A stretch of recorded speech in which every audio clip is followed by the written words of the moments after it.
انسان ہوتا ہے، آگے ہے عدو، عدو کہتے ہیں دشمن کو، کہتے ہیں کہ مجھے اس پر رشک آتا ہے، اپنے دشمن پر. یہاں دشمن سے مراد کوئی عام دشمن نہیں ہے، بلکہ یہاں پر رقیب ہے. رقیب اسے کہتے ہیں جو اسی سے محبت کرتا ہے جس سے عاشق محبت کرتا ہے. یعنی عاشق کا جو دشمن ہوتا ہے اس کا عدو ہوتا ہے، وہ اس کا اصل میں رقیب ہوتا ہے. اب وہ کہتے ہیں کہ مجھے اپنے رقیب پر رشک آتا ہے، یعنی میں اس کو دیکھتا ہوں تو مجھے فخر محسوس ہوتا ہے، اور میں یہ سوچتا ہوں کہ وہ کتنا خوش نصیب ہے کہ اس کو تم سے بات کرنے کی اجازت ہے اور وہ تم سے گفتگو کرتا ہے، مگر مجھے ایسی کوئی بھی سہولت حاصل نہیں ہے، اور مجھے اس چیز کا غم تو ہے ہی، مگر میں ڈرتا ہوں کہ کہیں میرا دشمن، میرا رقیب، میرا عدو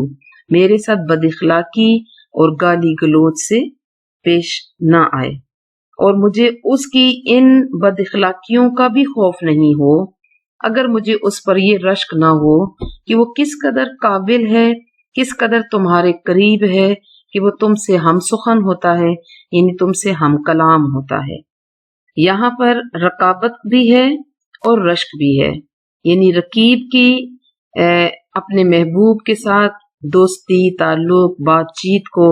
موضوع سخن بناتے ہیں اور کہتے ہیں کہ وہ کتنا خوش نصیب ہے کہ تم سے بات کرتا ہے، اور اس کے اس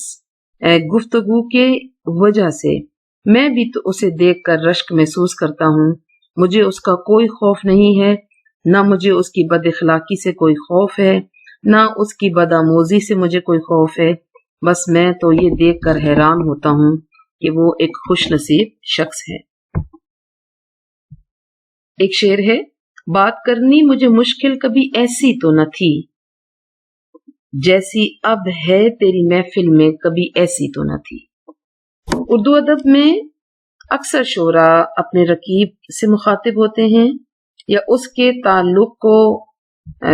واضح کرتے ہوئے اپنے محبوب سے مخاطب ہوتے ہیں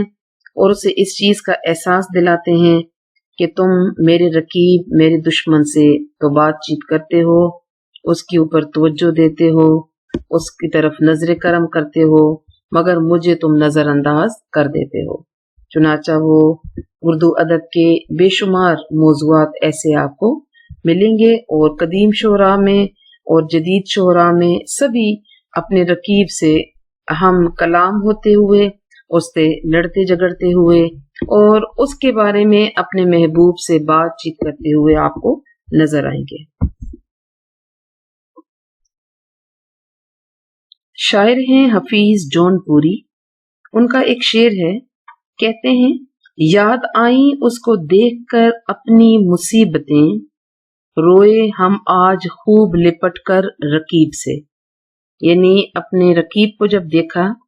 تو ہمیں یاد آیا کہ ہم بھی تیرے عشق میں گرفتار ہیں اور تمہیں چاہنے کے لیے مصیبتیں جھیل رہے ہیں. چنانچہ اس شخص سے ہی لپٹ کر ہم روئے جو تمہارا چاہنے والا ہے اور میرا دشمن ہے،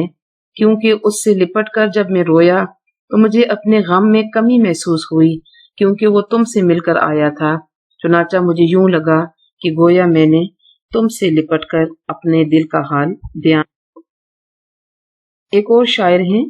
لالا مدھو رام جوہر. ان کا ایک شعر ہے، صدمے اٹھائیں رشک کے کب تک،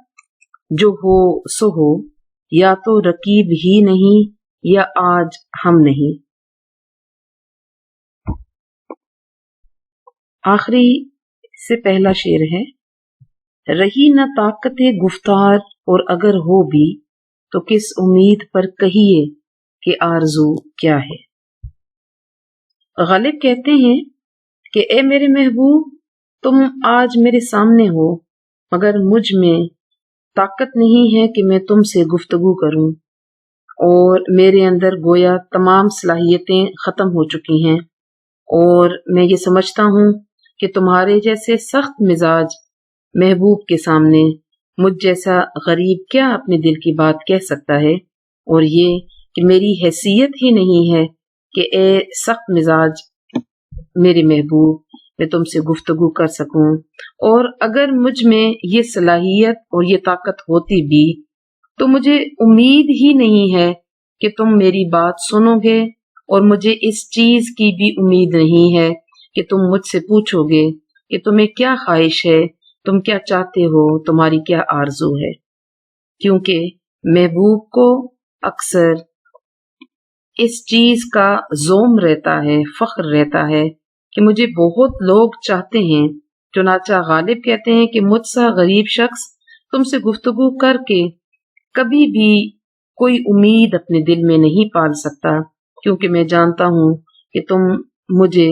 کوئی اہمیت دینے پر تیار نہیں ہو، اور اگر مجھ میں یہ طاقت ہوتی بھی کہ تم سے گفتگو کرتا تو کوئی فائدہ ہی نہیں ہے، کیونکہ مجھے امید ہے کہ تم نے کبھی بھی میری بات نہیں سننی اور میری کوئی خواہش بھی پوری نہیں کرنی۔ ایک شاعر کا شعر ہے، خالی ہے ذہن طاقت گفتار کیا کرے، ہے آنکھ بند روزن دیوار کیا کرے۔ کہتے ہیں کہ جب ذہن خالی ہو تو طاقت گفتار اگر ہو بھی تو کوئی فائدہ نہیں ہے، اور اگر آپ کی آنکھ بند ہو تو دیوار میں سوراخ مل بھی جائے تو انسان کیا کرے، یعنی اگر آپ مر رہے ہیں تو اب آپ کو زندگی کی کوئی امید بھی دکھائے تو کوئی فائدہ نہیں ہے، اور جب آپ کا دل مردہ ہو جاتا ہے، ذہن کچھ بھی سوچنے کے قابل نہیں رہتا، تو پھر آپ کو بولنے کی بھی ضرورت نہیں رہتی۔ نیاز فتح پوری کا ایک شعر ہے، یوں تو دیوانہ ہوں کیا کیا نہیں بکتا رہتا، سامنے اس کے مگر طاقت گفتار نہیں۔ ناصری لکھنوی کا ایک شعر ہے، تسکین دل محال ہے حالت کہے بغیر، اس پر ستم کی طاقت گفتار بھی نہیں، یعنی میرے دل کو اس وقت تک تسلی نہیں ملے گی جب تک میں اپنے محبوب کو اپنے دل کی حالت بیان نہ کر لوں، مگر ظلم یہ ہے کہ میرے اندر اتنا اعتماد نہیں ہے، اتنی طاقت نہیں ہے کہ اپنے دل کا حال بیان کر سکوں۔ آخری شعر ہے، مکتا کا شعر ہے، بنا ہے شاہ کا مصاحب پھرے ہے اتراتا، وگرنہ شہر میں غالب کی آبرو کیا ہے۔ کہتے ہیں کہ غالب بادشاہ کا دوست اور ساتھی بنا پھرتا ہے، اور اس بات پر بڑے اتراتے ہوئے بڑے فخر سے وہ شہر میں گھومتا ہے پھرتا ہے، مگر حیثیت اس کی یہ ہے کہ غالب کو کوئی بھی نہیں جانتا ہے، اس کی کوئی بھی عزت نہیں کرتا، اور اس نے اگر تھوڑی سی عزت بنائی ہوئی ہے تو وہ اس وجہ سے ہے کہ بادشاہ نے اسے اپنے دربار میں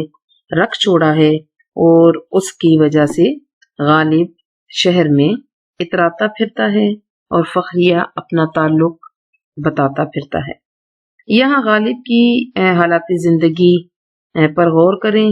تو یہی حقیقت ہمیں نظر آتی ہے کہ غالب کا ہمیشہ بادشاہوں کے ساتھ تعلق رہا، اور جب بادشاہت ختم ہو گئی، انگریز آ گئے، تو انگریزوں کے دور میں بھی مرزا غالب کا انگریز حکمرانوں کے ساتھ تعلق اور واسطہ رہا۔ وہ خود ان کے درباروں میں جاتے رہے، ان سے وظیفوں کی تمنا رکھتے رہے، ان کو خطوط لکھتے رہے تاکہ وہ دوبارہ سے بہادر شاہ ظفر کی طرح اس کو اپنے ساتھ رکھیں، اور پھر ان کی یہ خواہش پوری بھی ہو گئی۔ چنانچہ یہاں پر شاید وہ اسی طرف اشارہ کرتے ہیں کہ میری بظاہر کوئی عزت نہیں ہے، مگر حقیقت یہ ہے کہ کیونکہ میں بادشاہ کے ساتھ ہوتا ہوں تو اس کی وجہ سے میری تھوڑی بہت شہر میں عزت ہے۔ اگرچہ یہ شعر حقیقی طور پر مکمل طور پر تو غالب کی زندگی پر پورا اترتا نہیں ہے، یہاں پہ دراصل وہ ایک طرح سے اپنی تعریف ہی کرتے ہیں کہ بادشاہ کے ساتھ دوستی اور تعلق ہے میرا، اور میری بڑی عزت ہے، اور حقیقت بھی یہ تھی کہ مرزا غالب ہمیشہ سے ایک بلند پایہ شاعر رہے ہیں، انہیں ان کی زندگی میں بہت عزت ملی، بہت نام تھا ان کا، بہت بڑا شخص تھا، وہ بادشاہ کا استاد رہا، بہادر شاہ ظفر کا محل میں رہتا تھا، اس کے دربار میں رہتا تھا،